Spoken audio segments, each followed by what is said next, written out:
I thank you so much for the time today to talk about this historical story. Yeah, thank you for having me on. So we don't know what the indictment is quite yet. How does that position the way you and other legal people are reacting to this moment? Does that make a strong amount of difference in waiting to find out what the details are? Well, it sounds like they've already leaked out what their legal theory is in this case. And the legal theory by this Manhattan DA, Alvin Bragg, the Soros-funded DA, is a bogus legal theory. The legal theory is that President Trump settled a nuisance claim back in 2016, and somehow this is a books and records misdemeanor in New York.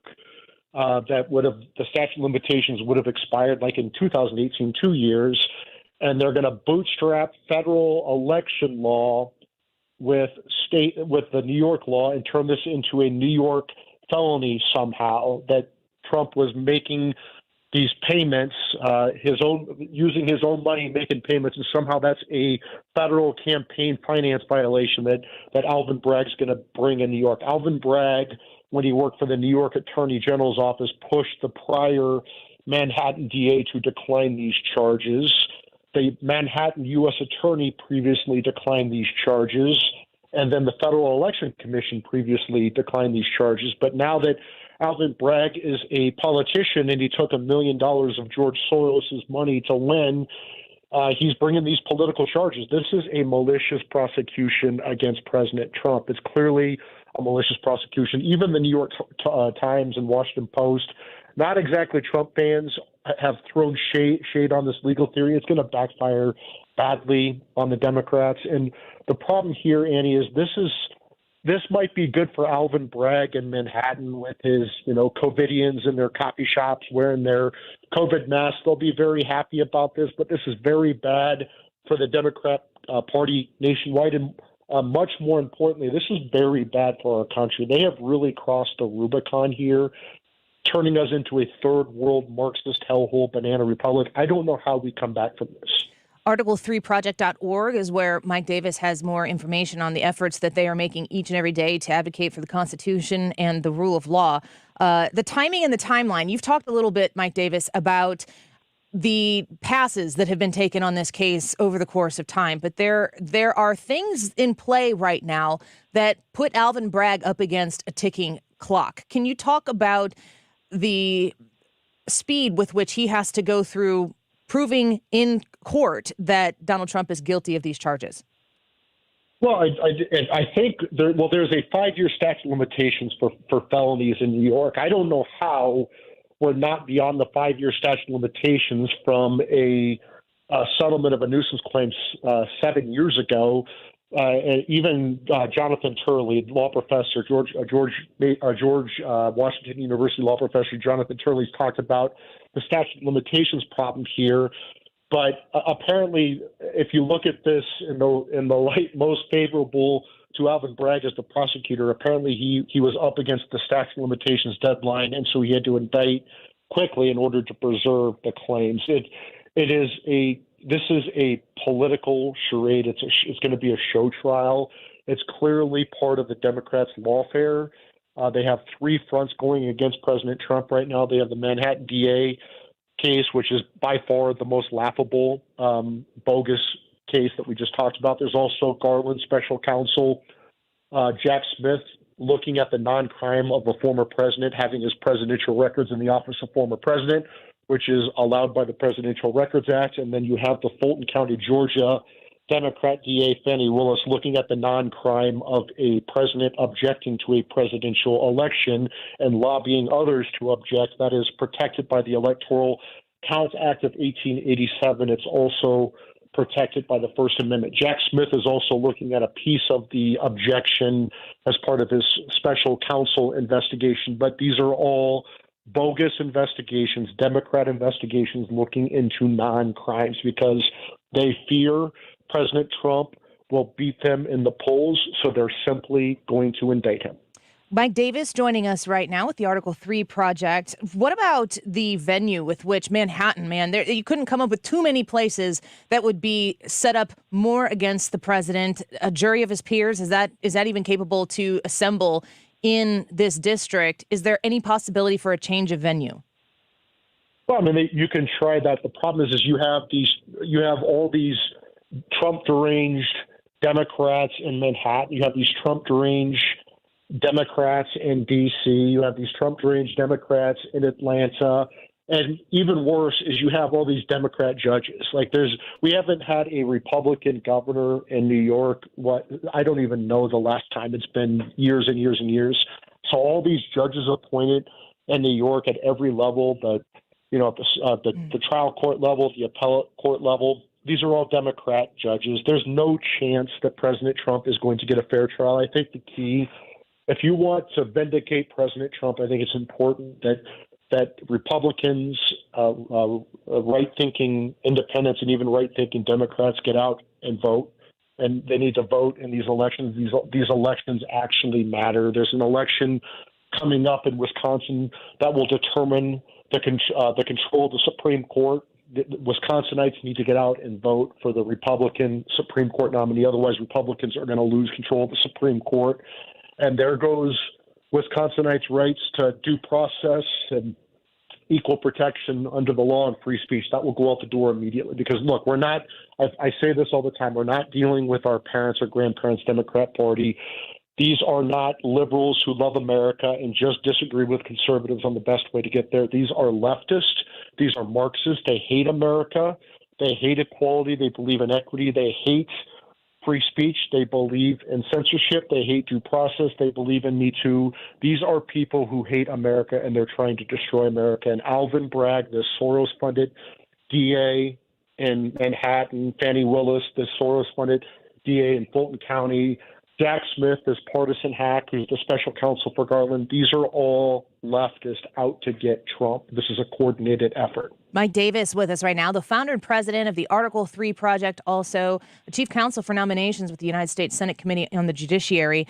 Ron DeSantis put out a statement yesterday that says that he will not extradite Donald Trump to New York. This going from a federal to a state case changes the dynamic. What does it mean to us non-legal eagles when Ron DeSantis, the governor of Florida, says, I will not extradite a resident of Florida to New York for this purpose? I appreciate what DeSantis is doing. I'm a huge Trump fan. I'd love to see Trump be president. I'm also a huge Ron DeSantis fan. I'd love to see Ron DeSantis be the vice president. I'm not in either of the warring camps against each other. I think what DeSantis said is very important for solidarity, for messaging, to send a message to Democrats that this is unifying the party and we're not going to tolerate this as a country. We're not going to let them cross the Rubicon here and destroy our country. At the end of the day, this is going to be a moot point because President Trump is going to surrender to the Manhattan court. So there isn't going to be an instance where Donald Trump is like seeking shelter in Florida and he's going to go about this process on his own recognizance.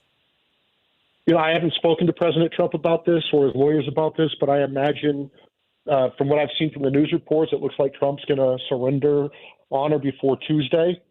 And, the Secret Service has to handle this.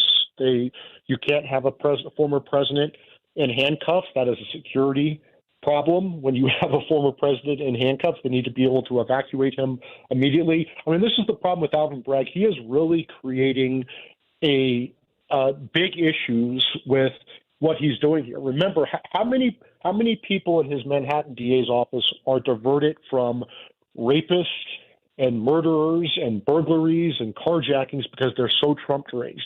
They're letting. I always say this: if Trump beat up an old Asian woman on the subway instead of paying off a stripper to go away 7 years ago, Alvin Bragg would not be prosecuting him. Right? This is just insane that Alvin Bragg is going after Trump for this non-felony, this bogus, trumped-up charge to get Trump. Yet he's letting Manhattan get raped and pillaged. And people are literally raping and murdering and carjacking and burglarizing, and they're being let loose with bail reform. And And Alvin Bragg is taking felonies and downgrading them into misdemeanors at best. And what they're doing with Trump is they're taking a misdemeanor at best. The statute of limitations expired 5 years ago, and they're going to try to transform this into a felony to get Trump. This is derangement to an extreme derangement to the extreme. This is dangerous. This is malicious prosecution. Alvin Bragg is un-American, and I hope that he gets disbarred for this. This is really outrageous what he's doing. He's trying to determine the presidential election himself. He's trying to make himself a hero in Manhattan. He's causing grave damage to this country. He is an absolute national disgrace. That's a question that I had for you, Mike Davis, with us right now, because you've mentioned malicious prosecution multiple times. If we go through this process and if it is discovered that this is malicious prosecution, where does that retribution come into play? Is it just simply with the disbarring of Alvin Bragg? Well, it could be the court that supervises this or the New York bar that handles attorneys. But not a damn thing is going to happen because these are leftists that control the legal system in America, particularly in New York. They're going to make him a hero. He'll probably get legal awards for what he's doing. I mean, it is a disgrace. He is a disaster for this country. He should be ashamed. His family should be ashamed. He is causing more damage to this country than most people realize because we're going to devolve. This is going to turn into a tit for tat, and it should. What Republican state attorneys general, Republican DAs, Republican prosecutors need to start investigating Democrats for all their crimes and start indicting them. Because you know what? The only way you're going to end this is if the Democrats get a healthy dose of their own medicine. So I don't want to hear cowardly Republicans, weak and stupid Republicans saying we can't do this. They're right. Two wrongs don't make it right. But my position is that two wrongs may not make it right, but it makes it even. You need to give them a healthy dose of their own medicine. These leftists only understand power, right? So you have to use power to give them a healthy dose of their own medicine. Otherwise, this will never stop. This is how we confirmed Kavanaugh. Remember, they were trying to take out Kavanaugh with these 6 allegations, and we jammed them down the Democrats' throats. We had 4 Democrat incumbents who lost re-election in a year when Senate incumbents lost re-election in a year the Democrats picked up the House, and we saved the Supreme Court and saved the country. Republicans need to understand, again, not our parents or our grandparents' Democrat Party. These are leftists. We need to treat them accordingly. Before we let you go, Mike Davis, one last question for you. If convicted, and it's possible that he would be convicted for this crime, especially in this venue with these people who are so intent on getting him, or possibly other charges that are coming down the line in other places. If convicted, can he still be the nominee and eventual winner of the November 2024 election and serve as president? Yes, he can. There's nothing that precludes someone who is indicted or convicted from serving as the president of the United States. The qualifications to serve as the president are spelled out in the U.S. Constitution. So by indicting Trump, they're going to guarantee that he's our next president of the United States. Mike Davis, founder and president of the Article 3 Project. We are very grateful for your time today. Thank you so much. Thank you. Of course.